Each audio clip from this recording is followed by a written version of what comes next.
क्या तुम जानते हो कि एक देवता ऐसा भी है जिसने ब्रह्मा का सिर काट दिया था, और वही देवता आज हर आत्मा को मोक्ष का रास्ता दिखाता है। और क्या तुम जानते हो कि एक ऐसी नगरी है जहां सबसे बड़ा पाप भी टिक नहीं पाता, जहां मृत्यु भी हार मान लेती है। आज जो कथा तुम सुनने जा रहे हो वो कोई साधारण पौराणिक कहानी नहीं है। ये वो रहस्य है जिसे समझ लेने के बाद जीवन, मृत्यु, अहंकार और मोक्ष सबका अर्थ बदल जाता है। इस कथा की शुरुआत उस आदि अवस्था से होती है जब संपूर्ण अस्तित्व एक ही परम चेतना में समाया हुआ था। उसी चेतना से स्वयं प्रकट हुए महादेव, स्वयंभू, अनंत और अविनाशी, वे किसी नियम में बंधे नहीं थे, बल्कि सभी नियम उन्हीं से जन्म लेते थे।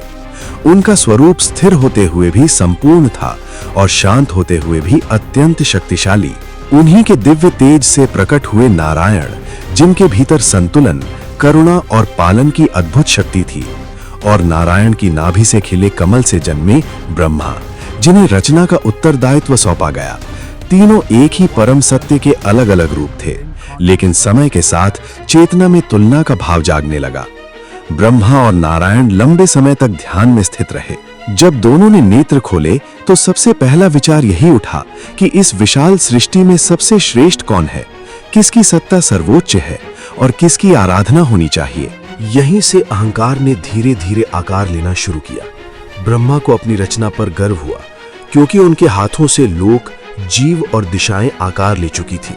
उन्होंने स्वयं को सृष्टि का मूल मान लिया। नारायण शांत थे, लेकिन उन्होंने ये बोध कराया कि बिना पालन के कोई भी रचना स्थिर नहीं रह सकती।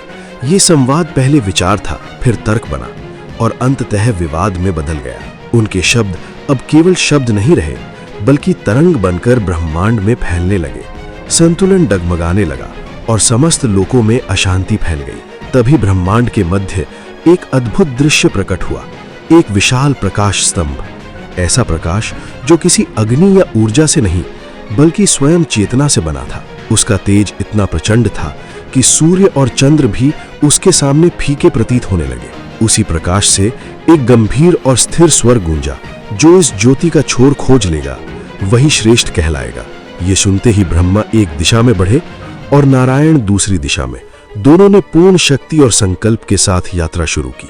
युग बीतते गए, सहस्त्रों वर्ष निकल गए, लेकिन उस प्रकाश का कोई अंत नहीं मिला। नारायण रुके। उन्होंने विचार किया और ये समझ लिया कि ये कोई साधारण सत्ता नहीं, बल्कि वही परम सत्य है जिससे वे स्वयं उत्पन्न हुए हैं। उन्होंने सत्य को स्वीकार किया और विनम्रता से नतमस्तक हो गए। लेकिन ब्रह्मा का अहंकार उन्हें रुकने नहीं देता।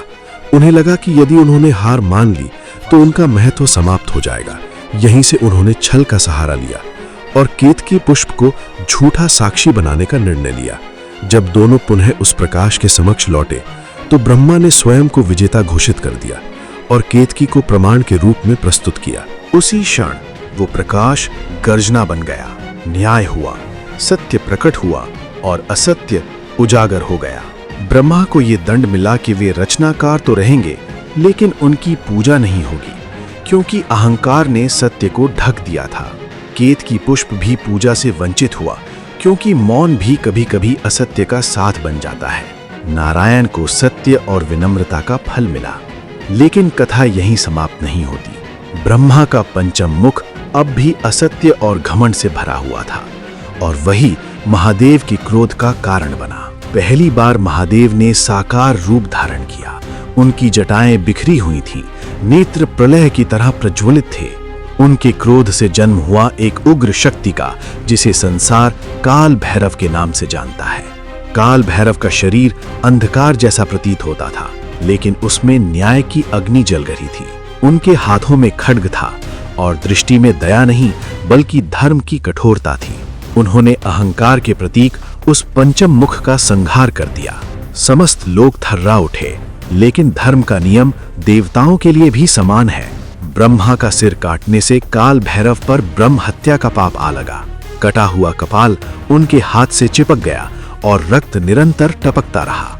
काल भैरव ने मुक्ति की खोज में अनेक लोकों और तीर्थों की यात्रा की, लेकिन कपाल नहीं गिरा। अंततः वे पहुंचे मोक्ष की भूमि काशी। जैसे ही काल भैरव ने गंगा की पावन धारा में स्नान किया, वैसे ही कपाल स्वतः धरती पर गिर पड़ा, रक्त थम गया और पाप समाप्त हो गया। ये स्थान कपाल मोचन कहलाया। उसी क्षण महादेव प्रकट हुए और बोले कि काशी वो भूमि है जहां सबसे बड़ा पाप भी टिक नहीं पाता। यहाँ मृत्यु नहीं होती, यहाँ मुक्ति होती है। और अब से काल भैरव इस नगरी के कोतवाल होंगे। हर आत्मा को मोक्ष का द्वार उनके माध्यम से ही प्राप्त होगा। इसलिए कहा जाता है कि काशी में मृत्यु नहीं होती, वहां आत्मा मुक्त होती है। और जो इस सत्य को समझ गया, उसने जीवन और मृत्यु के बीच का सबसे बड़ा रहस्य समझ लिया। अब प्रश्न ये नहीं है कि तुमने ये कथा सुनी या नहीं, प्रश्न ये है कि क्या तुमने इससे कुछ सीखा, क्योंकि जो सीख गया वही वास्तव में जाग गया।